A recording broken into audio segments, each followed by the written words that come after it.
la hernie ou les hernies se rajoutent et se multiplient, il faut se poser des questions qu'il y a une anomalie probablement génétique qui explique cette facilité d'avoir des positions hernières. Il en est de même dans ces situations de pneumothorax, d'emphysème, à n'en plus finir. Et l'intérêt aussi, quand on y pense, surtout pour des pathologies où on peut arriver à l'âge adulte, il faut faire attention aux explorations.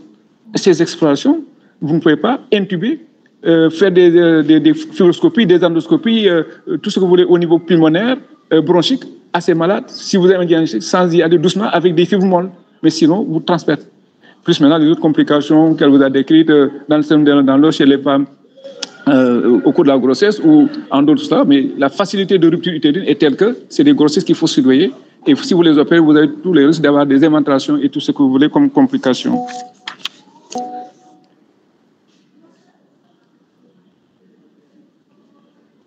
Le cutis laxa, pour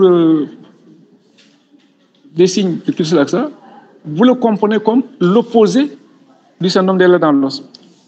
Dans le cas, il y a une hyperélasticité. Dans l'autre, vous avez l'impression d'avoir un enfant qui a une peau ample, comme si une personne qui porte une camisole qui est plus ample que sa corpulence, et ça pend avec un caractère non élastique. Quand vous tirez, la peau ne revient pas à sa position normale, donc comme la propriété de la peau, quand elle est tirée comme un élastique, elle revient à la position normale. Et en plus, elle ne va pas se déchirer pour un autre. Dans le cutis laxa, c'est le caractère presque ample de ce caractère grossier de la peau qui donne un aspect d'un acrogéria ou acrogéria, c'est-à-dire le vieillissement prématuré qui fait qu'à 3 ans, vous avez l'impression d'avoir des personnes qui ont 70 ans. Et ce sont ces manifestations cliniques, plus certaines dysmorphies que vous avez, plus les autres manifestations vasculaires ou viscérales qui orientent le diagnostic et qui peuvent être confirmées dans certaines situations avec la génétique moléculaire. Mais sinon, l'orientation, l'hypothèse ou l'évocation peut être faite par un dermatologue, d'où cette collaboration. Une fois que ce diagnostic est évoqué par le dermatologue, sur avis, parce qu'on lui a posé une question, enfant, supplication, pneumonie, etc. Maintenant, qu'est-ce qu'il faut faire? La prise en charge. La prise en charge, il faut voir tous les collègues, toutes les spécialités qui peuvent concourir à réduire et améliorer le pronostic fonctionnel et à voir et à suivre et poser déjà, évaluer le pronostic vital plus tard pour pouvoir avoir une qualité de vie et pouvoir suivre ses enfants dans le long terme. Ça va jusqu'au niveau scolaire, quel type d'études pour ces enfants, quel type de sport, et elle a oublié de vous en parler, il y a des sports que ces enfants ne peuvent pas faire. Vous ne pouvez pas leur demander de faire du karaté, de la boxe, etc.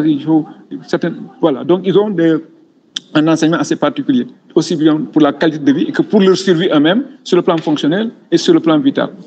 Pour terminer, maintenant, puisque certaines de ces pathologies sont transmises sur le plan autosomique dominant, d'autres récessifs, d'autres liés à l'X, qu'est-ce qu'il faut pour éviter certaines pathologies? C'est pour éviter dans la famille qu'il y ait des cas. Encore que ce n'est pas toujours évident parce qu'il y a des mutations de nouveau. D'où le conseil génétique. Et le conseil génétique, je vais finir par là, il ne s'agit pas de s'asseoir dans son bureau, de dire au couple, ah oui, vous avez des risques de... Non, le conseil génétique se fait aussi sur une base pluridisciplinaire. Il faut un généticien, il faut quelquefois un statisticien, il faut connaître la prévalence et l'incidence d'une pathologie. Une pathologie où vous avez un cas sur 1 million de naissances, pour un couple qui vient d'avoir un enfant, on ne peut pas le dire de manière péremptoire, arrêter d'avoir des enfants, parce qu'ils peuvent ne pas tomber dans ce 1 sur 1 million. Donc c'est important, quand on fait le conseil, surtout pour certaines pathologies qui ont une prise en charge sociale particulièrement dure, quand on parvient à faire le diagnostic anténatal et qu'on peut même arriver à enlever cette grossesse. Et maintenant, informer la famille avec un bon conseil génétique, voilà ce que vous risquez. Mais c'est un conseil, il ne s'agit pas d'imposer. Vous le faites souvent, nous le faisons, nous conseillons pour certaines pathologies à des couples et ils vous disent, mais on va essayer, peut-être Dieu est grand. On a eu des cas où sur 4, 5 avec feu, notre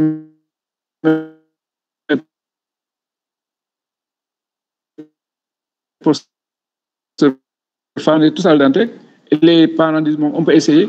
Le 5e enfant est né. Il n'y a pas un enfant qui n'a pas eu cette bullose néonatale et l'un est décédé au service d'une septicémie. Donc, c'est un conseil. Il ne s'agit pas d'un couperet au niveau de la justice. Ne faites plus. Voilà, donc il faut que nous soyons tous raisonnables et raison garder, comme on dit. Nous ne pouvons que conseiller, mais nous laissons à la famille d'apprécier ce qu'il faut faire. Mais en fonction des connaissances actuelles, nous pouvons conseiller. La prise en charge, elle vous a dit, c'est symptomatique. En attendant la possibilité de faire une thérapie génique, le jour où on pourra, après, on a identifié les gènes et les mutations, le jour où on pourra arrêter ces mutations sur tel locus. Mais en ce moment-là, on règle le problème de ces malades et on règle le problème de l'avenir. Voilà.